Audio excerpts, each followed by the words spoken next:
Angola has a local business requirement that companies are required to engage local businesses, which often is used as a means by which to secure bribery payments.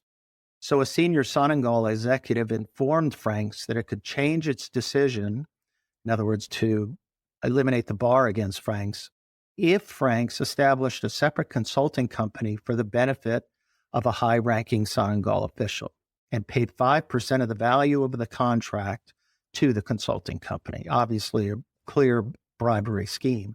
But a Franks employee commented on the situation stating, quote, "I do not think it's an exaggeration to say we are fighting for our survival." So from Frank's perspective, they had to pay this bribe or else they would have had to go out of business or exit the Angolan market. Global companies face unprecedented risks and challenges in today's economy. To mitigate these legal and economic risks, companies are rapidly embracing and elevating the importance of robust ethics and compliance programs to promote positive corporate citizenship. On corruption, crime, and compliance, you'll hear from industry leaders and insiders about how to create effective ethics and compliance programs that will mitigate risks and maximize financial performance. Here's your host, Michael Volkov. Well, hello, everyone from sunny Sicily. This is Mike Volkov. I thought we'd take a look at two recent SEC FCPA enforcement action settlements. Each of them contain important lessons learned. And just to take a quick look at each of them, not a real deep dive, but I wanted to cover both in one episode. First, let's start with ConocoPhillips, the Dutch company that resolved FCPA violations in China and agreed to pay $62 million.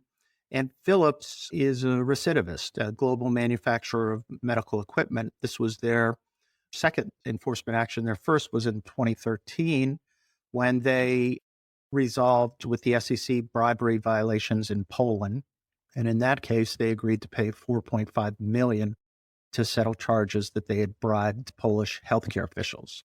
But this enforcement action in China is interesting because it highlights some issues with regard to manipulation of tender processes and, once again, the complications of your distribution network, which may include distributors and sub-dealers who then deal with government-owned hospitals or government officials at hospitals. So Philips sells diagnostic imaging, medical equipment, used distributors, sub-distributors, and Philips entered the market in 1920, believe it or not, but they've been in the China market for a long time, and a majority of their medical diagnostic imaging equipment in China is purchased by state-owned hospitals, which is not surprising given the amount of government ownership of economic assets and resources in China. By 2018, 91% of all their revenue in China was earned through this network of distributors and sub-dealers. And Philips aggressively competed in public tenders against rival suppliers of the same equipment.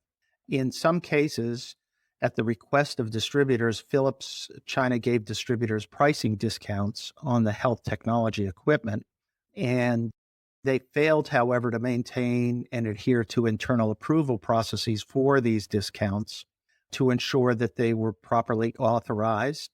And these pricing discounts created a real risk that the excessive margins could be used to create a slush fund for improper payments to officials of state-owned hospitals in China.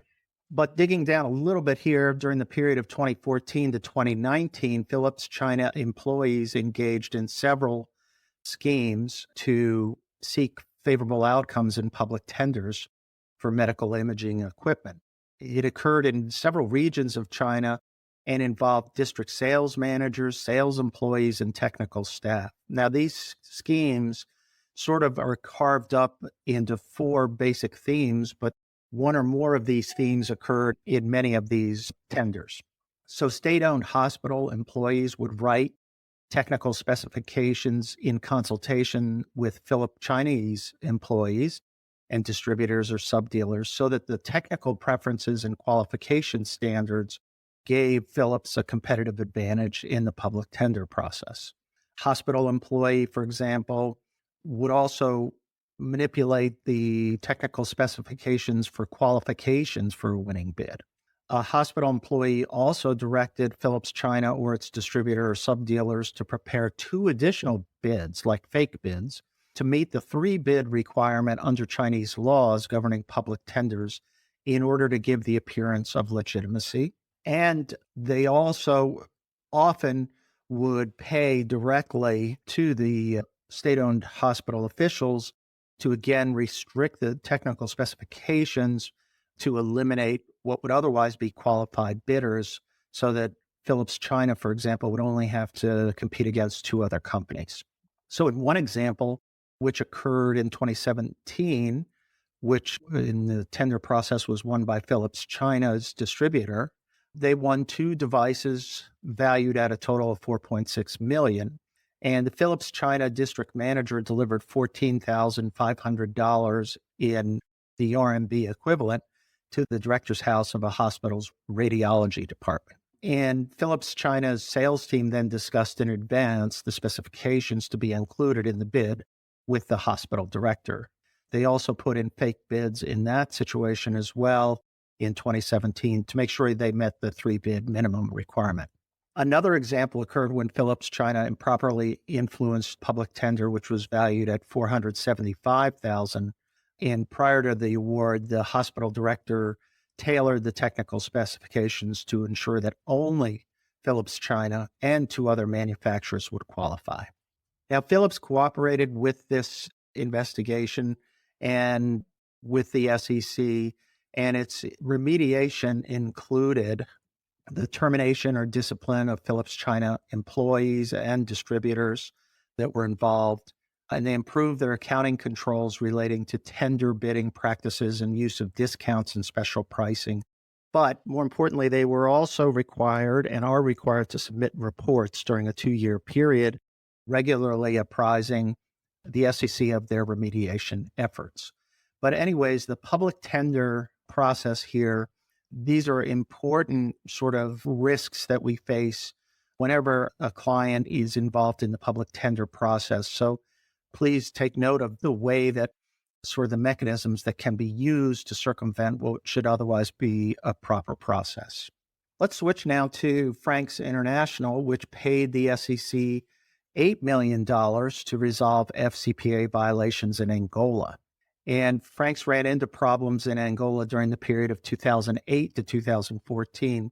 By the way, in the Philips case, as well as in this case, the Justice Department declined to prosecute in each of those cases. Now, Franks is a global provider of engineered tubular services, tubular fabrication, and specialty well construction and well intervention solutions to the oil and gas industry. It's a Netherlands-based company, but it merged with Expro Group Holdings International, which is a publicly traded company on the New York Stock Exchange. So between January 2008 and October 2014, Franks paid commissions to a sales agent in Angola when they knew that there was a high probability that the agent would use these commissions to bribe Angolan government officials. A substantial portion of the funds were diverted to an Angolan government official to influence the awards of oil and natural gas contracts. The SEC, of course, noted that during this time period, Franks didn't have adequate internal accounting controls in place. Now, many of Franks' senior executives, including its CFO and general counsel, were actually based in Houston, and some of the leadership and oversight of West Africa, however, was in the Netherlands. But beginning in September 2007, Franks learned that they could not increase its business in Angola because Sonangol, the state-owned oil and gas enterprise, was blocking international oil companies from retaining Franks to provide tubular services in a particular project. And Franks learned that Sonangol directed use of a competitor because the competitor made a superior financial investment in Angola.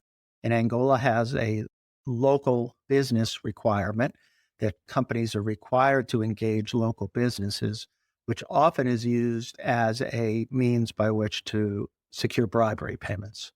So a senior Sonangol executive informed Franks that it could change its decision, in other words, to eliminate the bar against Franks, if Franks established a separate consulting company for the benefit of a high-ranking Sonangol official and paid 5% of the value of the contract to the consulting company. Obviously, a clear bribery scheme.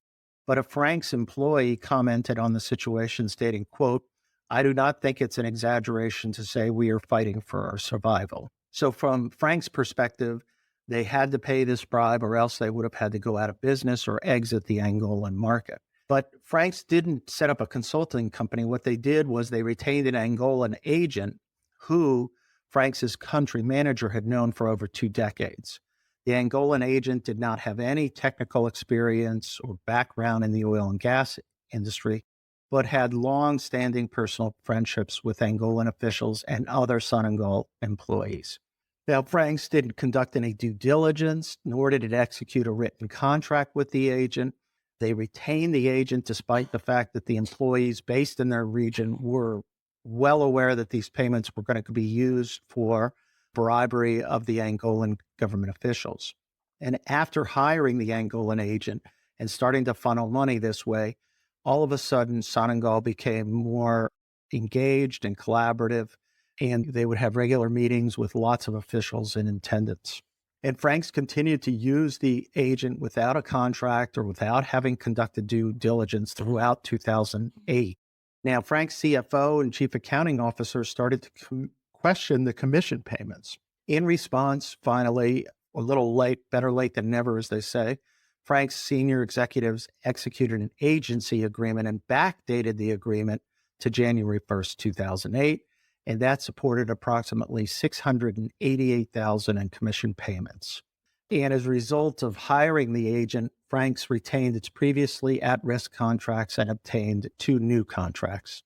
And in January of 2011, 3 years after establishing this relationship, Franks began paying the agent a 10% commission under a second agreement, and they made additional payments for marketing expenses and other expenses, which were recorded in its books as business expenses, entertainment, and meals, but really was just another way to funnel money to a specific Angolan official. In January of 2011, Franks made a payment of $60,000 to the Angola agent. This is on top of the 10%. $54,000 of that went to the Angolan official 2 months later, and a similar pattern of payments occurred in July 2011 and in January 2012, where a large payment was made and a significant percentage was then transmitted to the Angolan official.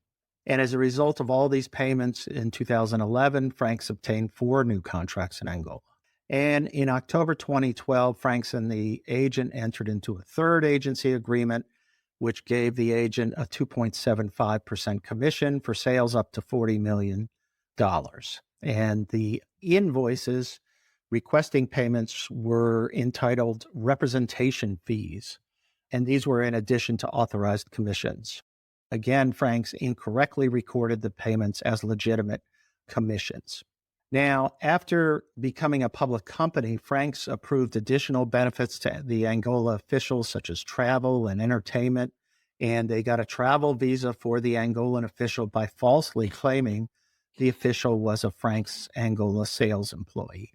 The trips included round-trip airfare, lodging, dining, sightseeing, and local transportation for the Angolan official and his companion.